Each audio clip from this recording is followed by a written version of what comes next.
pessoal, obrigado. Primeiro, eu queria agradecer o convite para estar aqui, é um grande prazer, dar parabéns para o Guto, o Thiago, Joseph, Renato, todo o pessoal, toda a equipe do IFL, que eu conheci recentemente, nos últimos meses, pô, já admiro bastante o trabalho. Então, é realmente a experiência é incrível de estar aqui do lado de craques, né, como a gente viu hoje em todos os painéis, principalmente dos empreendedores aqui do painel. Eu sou meio que um intruso, venho do mundo do Venture Capital. Gosto de acreditar que também sou um empreendedor de Venture Capital.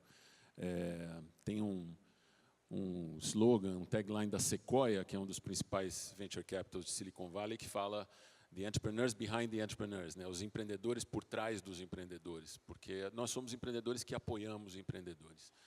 Eu queria falar um pouco, eu sei que o tema do painel é soluções privadas, problemas públicos. Eu vou falar em um tema um pouco mais amplo, eu acho que vai acabar tendo implicações para o tema do painel, mas eu preparei alguns slides aqui mais como guia para um assunto mais amplo, que é essa revolução empreendedora que está acontecendo no mundo e que também está acontecendo no Brasil. É um tema muito amplo, muito complexo. Na verdade, são só 200 slides que eu vou ter agora. Espero que vocês não tenham nenhum problema aí de tempo. Vai ser bem rápido. Deixa eu pegar aqui os slides. Mas a verdade é que existe uma revolução acontecendo no mundo. E aqui no Brasil ela ainda talvez seja meio silenciosa, mas ela está acontecendo. E realmente o que eu queria apresentar aqui, alguns pensamentos, que essa revolução ela já começou, ela é inevitável, e é essa revolução que vai mudar o Brasil. Eu acho que a gente ouviu muito hoje, né, dos vários palestrantes esse tema, mas realmente são os empreendedores que vão mudar o Brasil. É essa força empreendedora que vai mudar o Brasil.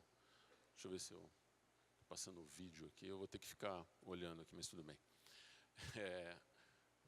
Se puder, deixa eu ver, se puder passar o slide aqui na tela. Ah, voltou. Tá bom. Só para não ter que ficar virando e saber que eu estou no slide certo. Antes de começar, falar um pouquinho da Monax, que é o Venture Capital do qual sou cofundador, junto com meu sócio e o outro cofundador, Fábio Igel. A gente criou em 2005, uma época onde, isso faz 10 anos, já completamos 10 anos agora. Esse é nosso portfólio, a gente já investiu em mais de 40 empresas, na verdade, essas são as empresas ativas. A gente, basicamente, já estava envolvido em apoiar empreendedores. Eu, por um lado, trabalhando numa outra empresa, General Atlantic, o Fábio como Angel Investor, mas a gente percebeu que a gente tinha a mesma identificação com ajudar empreendedores, e a gente sabia que vinha uma onda muito forte de inovação tecnológica e que era só uma questão de tempo dessa onda chegar no Brasil. Então, lá em 2005, a gente resolveu olhou para Silicon Valley, né, para o Vale do Silício, e falou, bom, alguma coisa certa os caras estão fazendo lá. Porque faz 40 anos que as maiores empresas de tecnologia do mundo são criadas lá, e influenciam e impactam a vida de todo mundo. Então, a gente falou, vamos tentar aprender. A gente estudou o modelo, replicou aqui, adaptando para a realidade do Brasil, e começou a apoiar esses empreendedores. Na verdade, quem são as estrelas são esses empreendedores. A gente apoia da mesma forma, a gente procura apoiar da mesma forma que os grandes fundos de Venture Capital de Silicon Valley apoiam as grandes empresas. Um número interessante é que a indústria de Venture Capital é uma indústria pequena, mas 40% do PIB americano é feito por empresas, é formado por empresas que receberam investimento de Venture Capital no começo, que receberam esse financiamento por estágios. Ou seja, esse financiamento por estágios, essa tecnologia de aceleração do crescimento que é o Venture Capital, é fundamental para o empreendedorismo. É uma parceria de longo prazo. A grande diferença que eu acho que em relação a como vinham sendo feitos investimentos apoiando empreendedores no Brasil, é que o Venture Capital, desse modelo, não busca controle. É uma participação minoritária. E a postura não é de um investidor financeiro que busca, que está controlando, que está cobrando resultados de longe. é um modelo de valor agregado. É um modelo onde você se vê como uma organização de serviços para os empreendedores. Então, esse é o modelo que a gente tenta replicar no Brasil. Acho que a gente, de certa forma, pode ser considerado o primeiro venture capital dessa nova geração. Depois da gente vieram outros, existem outros, e a gente, juntos, está tentando criar essa indústria e apoiar os empreendedores. Na verdade, eu até me identifiquei muito aqui o que o Flávio Augusto falou agora há pouco, que permeia essa apresentação. Eu ia falar justamente sobre isso, sobre essa vitimização, sobre que a gente tem, que a gente ouve, que a gente fala, não vai dar certo, é difícil, e que impede o empreendedorismo de florescer no Brasil. É claro, aqui, quando a gente fala de venture capital, a gente está falando de um tipo muito específico de empreendedorismo. Estamos falando de empreendedorismo de alto impacto, e é um tipo de empreendedorismo que se alavanca nos avanços tecnológicos que estão acontecendo muito rapidamente no mundo e que usa esse apoio desse financiamento por estágios, desse venture capital, de todo esse capital que vem buscando, claro, investir em empresas que possam ser muito grandes num espaço curto de tempo. Mas, na verdade, desde que a gente criou a Monax e começou a fazer venture capital, a gente sempre ouviu, quando a gente falou, vamos fazer venture capital, nossos amigos queriam internar a gente num hospício, falar, oh, mas a taxa de juros é 20% ao ano, como é que você vai investir, vai atrair capital? E a gente foi sempre ouvindo essas críticas de que é impossível, não dá certo, no Brasil não dá certo, e chegamos até aqui. Na verdade, o primeiro slide que eu queria mostrar é que a gente começou lá em 2005, e quando a gente começou, a gente falou, a gente sabe que vai demorar. Longo prazo no Brasil é 6 meses. A gente falou, vai demorar 15 anos.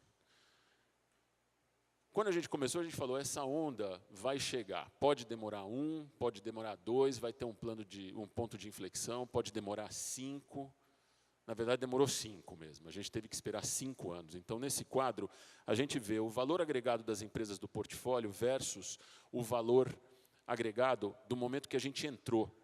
Então, as empresas hoje do portfólio juntas, com base no valuation mais recente, elas valem quase 6 vezes o que elas valiam quando a gente investiu. Agora, não chegamos lá ainda. Ainda não chegamos na fase do ciclo das grandes saídas, das grandes aquisições, dos grandes IPOs. Mas a gente plantou muitas sementes nesses anos aí de 2005 a 2010, que depois tiveram esse ponto de inflexão.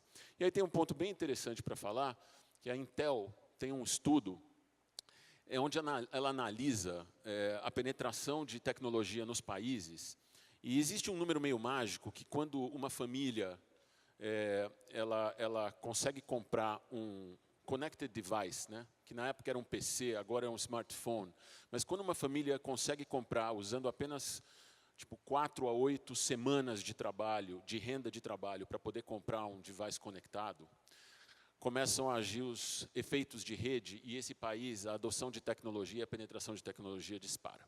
Por coincidência ou não, no Brasil, isso começou a acontecer em 2010. Então, uma série de coisas aconteceram, o Brasil também saiu da crise financeira de uma forma legal, lá em 2009 e 2010, e teve um certo alinhamento de fatores que promoveram esse começo do mercado. Na verdade, o mercado, obviamente, é bem maior que isso, mas a gente, de certa forma, é uma proxy do mercado, é uma aproximação desse mercado. Mas isso é uma prova de que o Brasil tem as características necessárias. O Brasil é um terreno fértil para empreendedorismo de alto impacto e para esse tipo de empreendedorismo dessa revolução empreendedora. Não tem dúvida disso. A gente sempre soube. Um mercado grande, você não precisa ir para outros países para construir uma empresa. Uma vocação empreendedora muito forte. Todas as pesquisas mostram que a penetração de empreendedores, né, o número de empreendedores em relação ao tamanho da população é muito grande. Claro, muitos empreendedores por necessidade, muitos empreendedores de todos os tipos, mas a vocação empreendedora para as pessoas batalharem, escolherem o que elas querem fazer é muito grande no Brasil, assim como em alguns outros países, mas no Brasil especialmente muito forte. Então, a gente acredita que falar que o Brasil não vai dar certo, isso começa a mostrar que essa revolução empreendedora começa a disparar no Brasil. A outra vitimização, ela tem a ver com falar, mas o Brasil é um país onde o governo, o Estado representa 40% do PIB, onde o governo é intervencionista. Eu projetei isso aqui porque é uma comparação da China com os Estados Unidos, e, na verdade, a China. Eu vou falar um pouco da China. É engraçado, né? Num fórum de liberdade e democracia, se fala da China. Mas a verdade é que na China hoje existe o segundo maior ecossistema de tecnologia, de empreendedorismo de alto impacto, de empreendedorismo de tecnologia no mundo.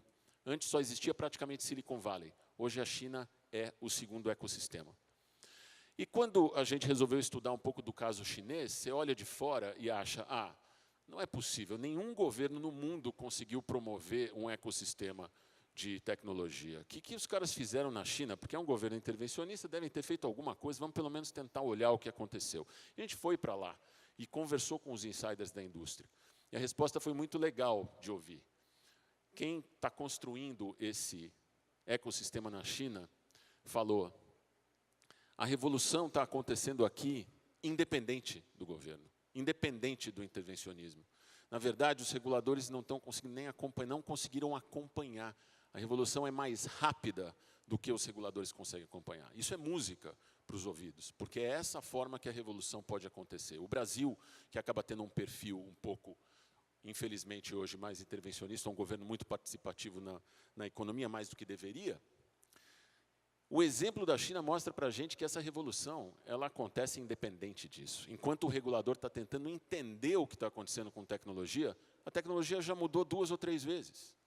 Então, isso vai acontecer, esse não vai ser um impedimento ou um obstáculo. E aí, outro que as pessoas costumam falar, e que eu acho que a China é um exemplo, é a questão de dificuldade de fazer negócios, né? O Brasil é o número 120 no ranking do Banco Mundial ali de dificuldade, né? Facilidade de fazer negócio. O Brasil está em 100º, 20º lugar, né?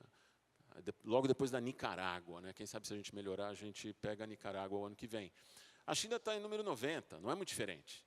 Então, no fundo, é importante aprender algumas lições, que essa revolução empreendedora ela vai acontecer independente disso.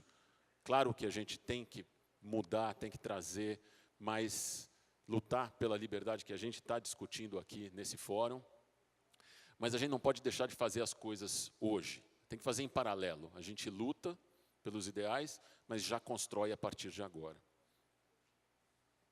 Outra vitimização que acontece é falar, mas a China cresce 10% ao ano, 7% ao ano, qualquer coisa lá é fácil.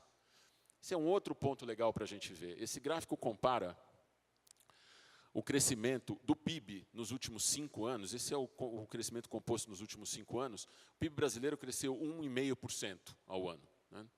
Esse ano esse número vai ser derrubado pelo PIB desse ano e do ano que vem. Mas se a gente comparar com os índices dos setores de tecnologia, não tem crise. O e-commerce, nesse mesmo período, crescendo 23% ao ano. Publicidade online, 32% ao ano. Software as a service, voltado para empresas, 35%. Assinantes de banda larga móvel, 53%. Eu pus também um exemplo aqui. As empresas, se você comparar receita de mesma empresa no nosso portfólio, que é um exemplo de startups de alto crescimento, 90% ao ano nesse mesmo prazo, nesse mesmo período. Então, assim, a questão do PIB não afeta, claro, dentro de certos limites e dentro de um certo tempo. Mas por que isso acontece? Porque essas startups de tecnologia estão focando na migração da economia offline para online, que não depende do crescimento. Então, a gente consegue ter essa revolução empreendedora, que vai criar uma primeira geração de empresas inspiradoras, que vão inspirar outras gerações de empreendedores, apesar do PIB estar andando de lado por alguns anos. Então, isso não deve ser um fator de vitimização.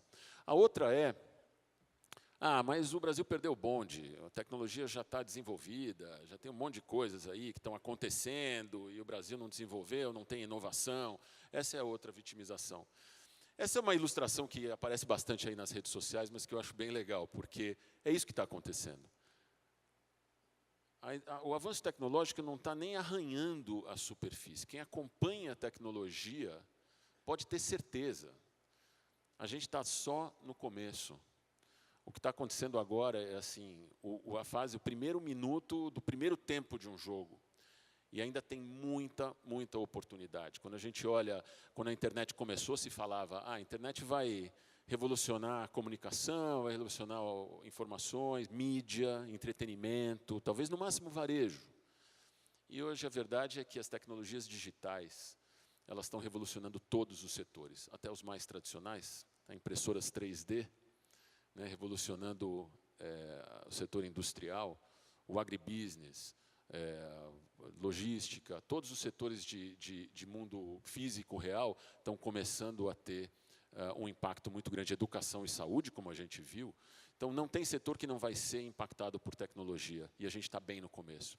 Então, falar que a onda já passou, ela não está nem começando. E outra consequência da tecnologia, que também tem a ver com outro fator de vitimização, que é o seguinte, o que acontece é que as estruturas aqui no Brasil já estão estabelecidas, já tem oligopólios, já tem incumbents, empresas muito grandes que já dominam, distribuição, não dá para você quebrar isso. A verdade é que tem também um conceito muito legal de como a tecnologia está mudando como a forma como o mundo se organiza.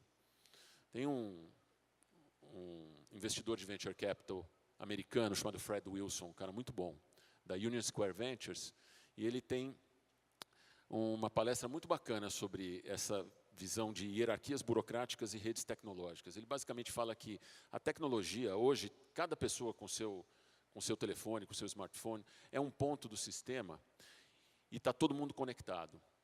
Historicamente, o mundo se organizou, as instituições se organizaram. Não só as corporações, mas os governos, o exército, a igreja, se organizam de acordo com hierarquias burocráticas, um centro de liderança que atua sobre intermediários para poder agir sobre mercados ou populações, coleta informações, volta e toma decisões e fica subindo e descendo. As redes tecnológicas, e aí você vê hoje Airbnb, Uber, próprio Facebook, permite que isso seja feito de uma forma muito mais rápida. Isso vai quebrar todos a maneira como a forma como o mundo se organiza e permitir que essas estruturas de poder sejam desafiadas.